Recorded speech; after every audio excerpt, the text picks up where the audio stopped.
of God as a principle that underlies everything, then how can a principle, something which is abstract, come down to earth as an avatar? You see, the Hindus will address this issue of avatar in two ways. You can either think of something great and superior descending to earth in this form and say the only way this can happen is because, if you like, the devotion of humanity is so strong, it manages somehow to influence the principle. You say, how can that do that? It can do that. It in a way freezes this principle into a form to come down to earth for the benefit of humanity.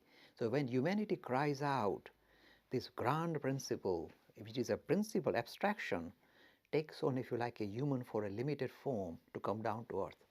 Now you may surprise, you may think, where do we hear that? The Rig Veda, the Purushokta, is a beautiful place.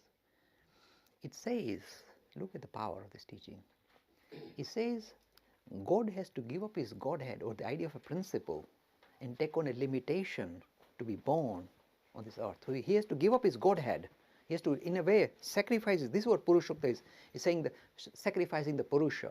He's sacrificing the God. Sacrificing this God as a principle and taking on a limited human form. This beautiful, infinite principle is prepared to reduce itself and take on a human form and come and interact with us. This is how we define in the Rig Veda the idea of, Purushokta, the idea of the ultimate reality becoming visible in the human form. And that is why it is called sacrificing. This is an interesting thing. That's the word sacrifice is central in Hindu religion.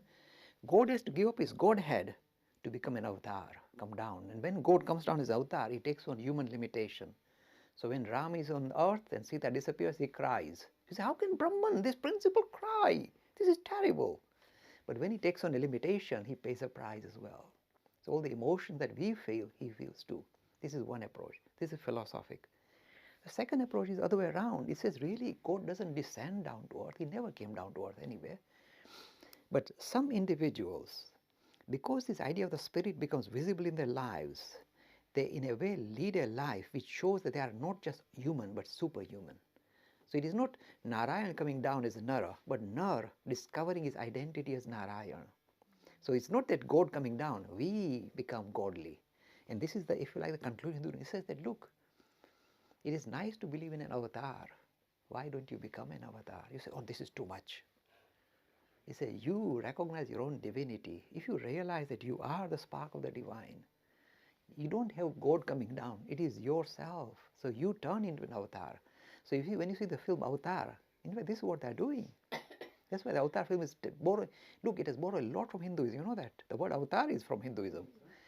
So they borrowed a lot. In fact, all the Star Wars, they borrowed stuff from, the May the Force be with you. They're talking the Mother Goddess, Shakti. That's what they're talking about.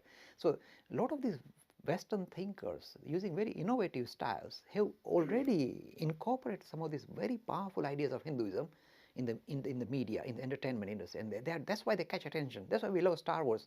It's really these deeper ideas of spirit that is making them exciting and kind of accessible to the youth. They like this magic and power and strength.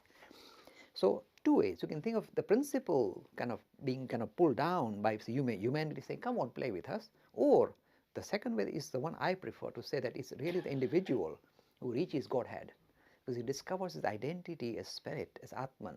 And from being an ordinary person like the rest of us, he becomes an avatar.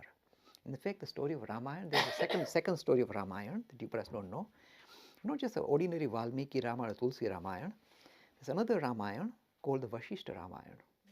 This talks about Ram, how Ram is from an ordinary person become this super personality. So the teachings of Vashishta. Vashishta was teaching him about the secrets of Atman. There's no fighting a demon, and killing all these monsters and all that. It was fighting the inner demons and breaking free from his own limitation and discovering the Atman. This is called Maharamayana, in fact, Adhyatma Ramayana. And this is the one that shows the God coming down to earth, but human being becoming God. So you see, both answers are applicable. It's a very good question.